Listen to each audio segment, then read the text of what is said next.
The old rifle rested on a cradle of worn leather and soft cotton cloths. It was a relic, a thing of blued steel and scarred walnut that belonged more in a museum than on the workbench of a county archives backroom. Its owner, a woman named Elera, moved with a quiet economy that matched the silence of her surroundings.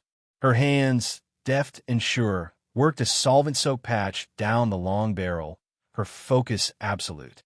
She wore a plain gray sweater and faded jeans. Her hair was tied back without ceremony. There was nothing about her that would draw a second glance, which was precisely how she had designed her life.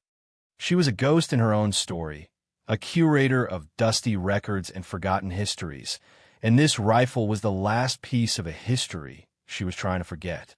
The scent of Hoppa's No. 9 and old paper was her sanctuary, a barrier against a world of noise and chaos and the sharp crack of a distant shot. The bell over the door chimed, a dissonant sound in her quiet world. She did not look up. Most visitors were genealogists or local historians, people who moved slowly and spoke in whispers. "I'm looking for records on the old proving grounds," a man's voice said. It was not a whisper. It was a low, steady baritone, a voice accustomed to cutting through the wind. Elera finished her pass with the cleaning rod and set it down softly. She turned, her face a neutral mask. The man standing before her was Sergeant Marcus Thorne. She did not know his name, but she knew his type. He stood with the unshakable stillness of a man who had spent countless hours watching the world through a scope. His eyes, a pale, piercing blue, were not looking at the shelves of records. They were fixed on the rifle. "The grounds were decommissioned in '08, Elera said, her voice soft and used. "The records are restricted. Department of Defense." Thorne nodded slowly, his gaze still on the weapon. "I know." He took a step closer, not with aggression, but with the pull of a powerful curiosity. He pointed a chin toward the rifle. "That's a Chaytak M200 Intervention, an early model, custom stock." Elera began wiping the receiver with a clean cloth. "It was my father's." Thorne's eyes narrowed. He saw the way she held it, the way her hands knew every line and curve. It was not the casual handling of a cherished heirloom. It was the deep, ingrained familiarity of a master craftsman with their finest tool. His gaze flicked from the rifle to her hands, and then to her wrist. He saw it, a faint, silvery tracery of a tattoo, almost completely faded, a stylized wraith no bigger than a thumbnail. His breath caught, just for an instant. He had only seen that mark in one place before, a heavily redacted after-action report about an operation in the Hindu Kush. A report that was spoken of in hushed, almost mythical tones among the sniper community. 2,940 meters, Thorne said, the words barely a whisper. The phantom shot. They said it was impossible. A ghost story told to recruits. Elera's hands stilled for a fraction of a second. She placed the cloth down on the bench with deliberate care. Her expression did not change. "I'm the county archivist," she stated, as if presenting an unassailable fact. "I can help you with birth certificates or property deeds." "I'm not here for property deeds," Thorne replied, his voice firm. He knew he was right. The rifle, the tattoo, her unnerving calm, it was all there. He was looking a living legend, hiding in a tomb of dead paper. "I'm here because the men at the Special Warfare Center think they're gods. They have the best gear, the best tech, and they've become arrogant. They've forgotten what it's all about. I'm sure that has nothing to do with me," Elera said, turning back to the rifle. The conversation was over. But Thorne was a hunter. He knew patience. He recognized the target that had gone aground, and he knew that flushing it out required persistence. Their top marksman, a man named Jaeger, thinks skill comes from a ballistics computer. He's good, but he's a product of the system. He's never had to feel the wind on his face and make a billion calculations in his gut. He doesn't respect the craft. He paused, letting the silence stretch. He doesn't respect the ghosts who wrote the book. Elera said nothing. Her silence was a fortress. Thorne had seen walls like it before, built of trauma and loss. He knew he could not breach it with force. "I'm not asking you to enlist," he said, changing tactics. "I'm asking for a consultation, a demonstration. to show these new dogs what old wolves know. The wolves are all dead, she said, her voice flat, devoid of emotion. Not all of them, Thorn countered softly. One of them is right here, hiding from a world that still needs her. She finally looked at him, her eyes dark and unreadable. For a moment, he saw a flicker of something ancient and dangerous behind them, a glimpse of the predator she had once been. Then it was gone, buried again beneath the quiet stillness of the archivist. She picked up a small bottle of gun oil, her message clear. He was dismissed. Thor nodded and turned to leave. At the door, he stopped. That rifle, he said, his back still to her. It deserves more than a quiet retirement. So does the person who fired it. The bell chimed, and he was gone, leaving Elera alone with the ghost on her workbench. A week later, a military vehicle pulled up outside the archives. Thorn had not given up. He had used official channels, pulling strings she didn't know he had. He had framed it as a civilian expert consultation on historical weapon systems and long-range ballistics. It was an order wrapped in the polite language of a request. She had a choice, but it was the illusion of one. Refusing would bring more attention, more questions. So she had agreed for one day only. She packed the old Chaytak into its worn, unassuming case. She did not bring her custom-loaded ammunition, the product of countless hours of obsessive precision. She would use what they gave her. She would play their game, just enough to satisfy their curiosity and be left alone. They want a ghost. I'll give them a shadow. The Fort Bragg Special Warfare Center was another world. The air hummed with power and smelled of jet fuel and ambition. Polished firing lanes stretched out into the heat haze, dotted with figures clad in the latest multicam and equipped with rifles that looked more like science experiments than firearms. Elera, in her simple jeans and work boots, carrying a rifle case that looked like it had been salvaged from a yard sale, was an anomaly. She was a black-and-white photograph in a high-definition world. Thorn met her at the entrance to the long-range facility. "I appreciate you coming," he said, his face betraying a hint of relief. "I'm here to consult on historical weapons," she said, her tone making it clear she would stick to the letter of their agreement. Before Thorn could reply, a group of snipers walked past. At their center was a tall man with an air of unshakable self-confidence. His rifle was a marvel of carbon fiber and advanced optics. This was Jaeger. His eyes swept over Elera, dismissed her, then landed on Thorn with a smirk. "Thorn," Jaeger called out, his voice carrying easily. "Heard you were bringing in an expert. Didn't realize you meant from the local museum." His companions, a coterie of younger, eager to please marksmen, chuckled dutifully. One of them eyed Elera's rifle case. "What you got in there, ma'am?" "A musket." Elera's face remained impassive. She looked past them as if they were part of the landscape, like trees or fence posts. Her lack of reaction seemed to bother Jaeger more than any retort would have. He walked closer, his gaze dripping with condescension. "Sergeant Thorn has this romantic idea about the old ways," Jaeger said to her, but his words were for his audience. "Back when men were men and calculations were done on a clay tablet. We're a bit more advanced now. We use things like data. You might want to take notes." "I'm here to observe," Elera said. The simplicity of her statement, delivered without a trace of defiance or fear, seemed to throw him. He scoffed and turned away. "Right. Observe. Try not to get a splinter from that antique."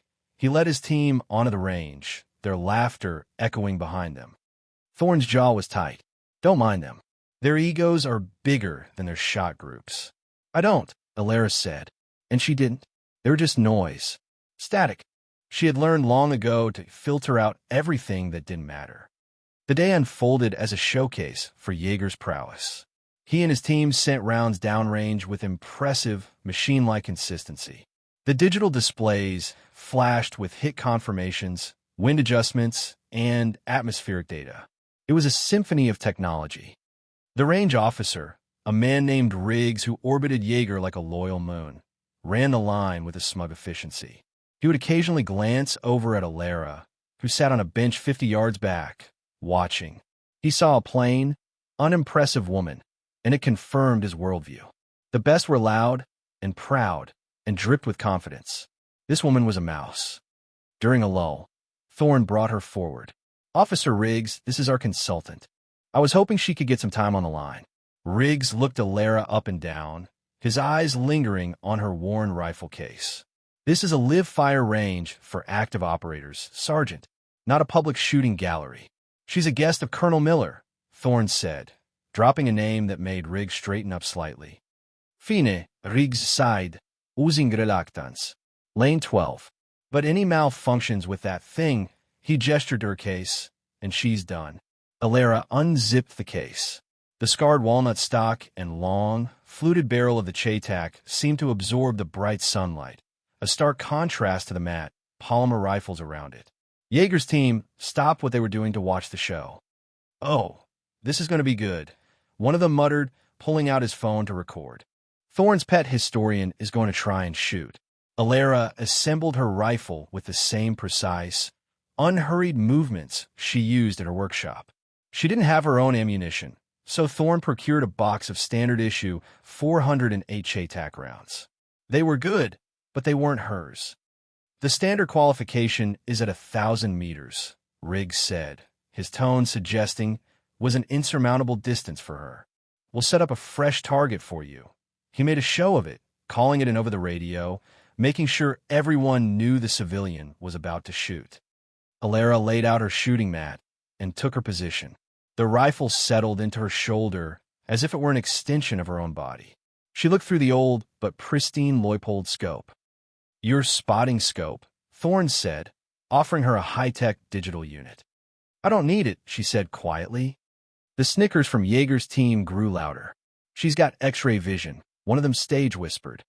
Riggs, seizing his moment, stepped forward. "Hold your fire." He walked over to her station and picked up one of the standard-issue rounds. "These are high-pressure military loads. I can't, in good conscience, allow you to fire them through this antique. It's a safety hazard." It was a blatant act of sabotage, a gatekeeper flexing his petty authority. "That rifle has safely fired over 5,000 rounds of ammunition far hotter than this," Thorne interjected, his voice cold. "Not on my range, it hasn't," Riggs said, his face set. "She's done. Pack it up." The humiliation was complete. The young snipers were laughing openly now. Yeager watched with a satisfied smirk, his status as king of the range unchallenged. Elera had been dismissed, not for a lack of skill, but because they refused to even let her try. "Laugh now. You won't soon." Elera said nothing. She did not argue. She simply began to disassemble her rifle, her movements just as calm and deliberate as before. She packed it away, zipped the bag, and stood up. She met Thorne's furious gaze with a look of utter placidity. She had done what he asked.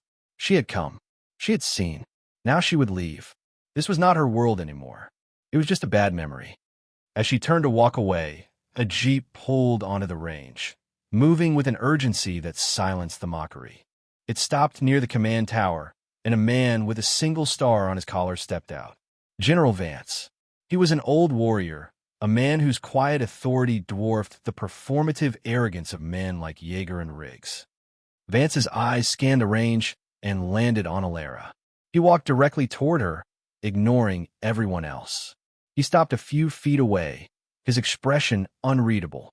"I was told there was a consultation today," Vance said, his voice quiet but carrying the weight of command. He looked at Thorne, then at the rifle case in Elera's hand. Before Thorne could explain the situation, Yeager stepped forward, sensing a moment to impress the general. "Sir, we're just wrapping up. Had a bit of a safety concern with some civilian equipment." Vance's gaze shifted to Yeager, and it was like the temperature dropped 10 degrees. "A safety concern?" He looked back at Elera. With her equipment, there was something in the general's tone, a note of incredulity, that made Yeager's confidence waver. He suddenly felt like a schoolboy who had misread the room. It was then that the final provocation came, not from Yeager, but from the man who enabled him. Riggs, trying to justify his actions to the general, stepped up. "Sir, the weapon is an unregistered, non-regulation antique. And with all due respect to Sergeant Thorne's guest, we have no idea of her qualifications. For all we know, She's just some hobbyist who inherited her daddy's old hunting rifle. The words hung in the air. Daddy's old hunting rifle. It was meant to be the final, dismissive insult. It was meant to erase her, to render her irrelevant. But it was a mistake. It was the one insult that found a crack in her fortress of silence. It wasn't just about the rifle. It was about the man who built it for her, the legacy it represented, and the promise she had made to him. Elera stopped. She turned around slowly. She looked not at Riggs, but the 1,000-meter target shimmering in the distance. A quiet resolve settled over her, a hardening of her features so subtle that only Thorne noticed it. The archivist was gone. The Wraith was looking out. She walked back to the firing lane and placed her rifle case on the ground. She did not look at the general or anyone else. She unzipped the bag. This time, she moved with a different kind of precision. It was not calm, it was cold. "Sergeant Thorne," she said, her voice clear and steady. "I have my own ammunition. It is regulated by a higher authority than Officer Riggs." From a small, protected pocket in her case, she produced a single, hand-loaded cartridge. It was a beautiful, deadly thing, its brass polished to a mirror shine, the bullets seated with micrometer perfection. "That's one round," Riggs scoffed, recovering his nerve. "What are you going to do with one round?" Elera ignored him. She chambered the round, the click of the bolt echoing in the sudden, tense silence. She settled into her shooting position. The crowd of snipers, sensing a shift in the atmosphere, gathered to watch, their smirks replaced by confusion. And then she did something that defied all logic, all training, all technology. The wind was gusting now, a tricky, shifting crosswind that had even Jaeger struggling earlier. The digital wind meters were flashing frantically. Elera paid them no mind. She reached in her pocket and pulled out a single, 3-inch piece of white thread. She held it up between her thumb and forefinger, letting it dance in the breeze. She closed her eyes. For a full 10 seconds, she held the position, unmoving, her eyes shut, becoming a human anemometer. She wasn't measuring the wind. She was feeling it, listening to it, understanding its rhythm and its lies. The entire range was frozen, watching this bizarre, almost mystical ritual. The phones were out again, but the mood was different. This was no longer a joke. This was something else entirely. She opened her eyes. She made a single minute adjustment to her scope, 2 clicks up, 1 click left. It was a correction that contradicted every piece of data on the screens around her. What is she doing? Jaeger muttered to himself, his mind unable to process the deviation from protocol. I didn't come to win. I came to show them who I am. Elera exhaled, her breath a soft mist in the cool air.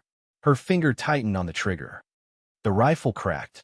The sound was sharp, authoritative. The recoil moved through her, perfectly absorbed, the barrel barely rising. In the same instant, a collective intake of breath swept across the range. All eyes turned to the monitors showing the 1,000-meter target. For a long second, nothing. Then the voice of the spotter in the tower came over the loudspeaker, strained with disbelief. Impact. Dead. Center. A murmur rippled through the crowd. It wasn't just a hit. It was a perfect bullseye. Through a gusting crosswind. Based on a piece of thread. Riggs stared at the monitor, his mouth slightly agape. A fluke, he stammered. The wind shear, it must have corrected for her. Jaeger scoffed, but his voice lacked its earlier conviction. Luck. Elera smoothly ejected the spent casing, which spun through the air in a perfect arc. Thorne caught it before it hit the ground. It was still warm. He handed her a second round from her box. She chambered it. Same ritual, same thread, same 10 seconds with her eyes closed. Another impossible, intuitive adjustment to the scope. Crack. The recoil, the silence, the weight. Impact, the spotter's voice called out, an octave higher this time. Same hole. It's in the same hole. The murmur died. There was only stunned silence now. 2 shots, in impossible conditions, in the exact same spot. That wasn't luck. That wasn't a fluke. That was a level of mastery that bordered on supernatural. The younger snipers looked from the monitor to Elera, their faces a mixture of awe and fear. They were witnessing something that would be told as a story for years. Thorne looked at Riggs, a cold fire in his eyes. "Push it out," he commanded. "To the limit." "What?" "The range isn't certified past 2,500 meters." Riggs protested, his authority crumbling. "Certify it," General Vance said, his voice cutting through the objection like a blade. He had been watching, silent and still, his face giving away nothing. Now, he walked toward the firing line. The whisper started among the older instructors who had recognized the general's intense focus. It began with a rifle. "That's a Ghost model Che-Tak," one veteran whispered to another. "They only made a dozen of those." And they saw the faint tattoo on her wrist as she adjusted her position. The whisper gained a name. Ghost Division. The name spread through the crowd like a shockwave, a piece of sniper folklore brought to life. Ghost Division was a myth, a Black Ops unit so secret its existence was officially denied. They were spoken of as specters who could alter the course of a battle with a single, impossible shot from a mile away. Jaeger heard the whispers. His face had gone pale. He looked at the plain woman on the mat, at her ancient-looking rifle, and the foundation of his world began to crack. All his technology, all his training, all his medals, they felt like children's toys in the face of what he was seeing. Vance stopped beside Thorne as the range crew scrambled to set a new target at a distance that seemed absurd. The numbers on the digital display climbed. 2,600, 2,700, 2,800, 2,900. They stopped at 2,940 meters. Nearly 3 kilometers. A shot so long the curvature of the earth was a factor. Jaeger stared at the numbers. "That's not a shot," he breathed. "That's a prayer." General Vance looked directly at Jaeger, but his voice was loud enough for everyone to hear. "In the Ghost Division, we didn't have names. We had call signs." He paused, letting the weight of his words settle. Hers was Wraith. He turned his gaze back to Elera as she chambered her third and final round. "She holds the unclassified field record for a confirmed single-shot elimination at 2,940 meters. He looked from Elera to the scarred rifle she held. With that rifle, the revelation struck the crowd like a physical blow. The legend was real, and she was here, the quiet woman from the archives, the hobbyist with her daddy's old rifle. Elera was oblivious to it all. She was in the zone, in the bubble of pure concentration where nothing existed but her, the rifle, the wind, and the target. She did not use the thread this time. At this distance, the wind was a river with currents and eddies she could not feel. This required something more. This required memory. She remembered a mountain pass, the air thin and cold. She remembered the target, the wind, the feeling of the shot leaving the barrel. She remembered the 6.5-second flight time, a lifetime in which to doubt. She had made this exact shot before. She adjusted the scope one last time, a significant elevation change that looked wrong to everyone watching. She took a breath, let half of it out. The world went still. She fired. The rifle bucked against her shoulder. The sound seemed to hang in the air forever. 6.5 seconds. An eternity of silence. Everyone stared at the monitor, holding their breath. The feed flickered from the shock wave of the bullet's arrival. And then it cleared. A single, perfect hole punched directly through the center of the target. For a moment, there was no sound at all. There was only the image on the screen and the sight of the small, quiet woman calmly opening the bolt on her rifle. The silence of utter, soul-shattering disbelief. Then the dam broke. It was not applause. It was a wave of hushed, reverent exclamations. The phones that had been recording a potential failure had just captured a legend being reborn. Jaeger stumbled back a step, his face a mask of shattered arrogance. He looked at his own state-of-the-art rifle as if he had never seen it before. It was a crutch. He had leaned on technology for so long, he had forgotten how to walk. Beside him, his coterie of mockers suddenly found the ground intensely interesting, none of them able to meet anyone's eye. Officer Riggs looked like he had seen a literal ghost, his face ashen, his career over. General Vance walked onto the active firing lane.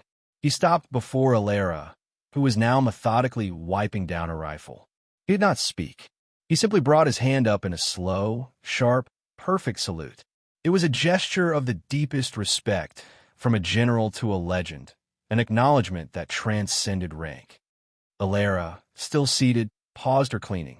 She looked up at him and gave a slight, almost imperceptible nod. It was all the acknowledgement he needed. Her victory was not in the cheers or the adulation. It was in the silence, in the proof. The rifle was clean. Her father's legacy was honored. Her war was over. In the days that followed, the consequences fell like rain.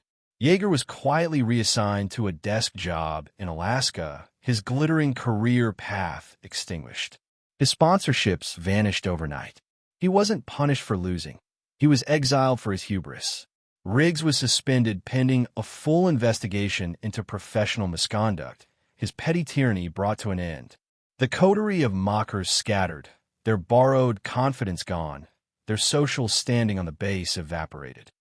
Elera accepted no commendations. She politely declined a lucrative contract to become a lead instructor. The day after the demonstration, Sergeant Thorne drove her back to the county archives. He parked outside, and for a long moment, neither of them spoke.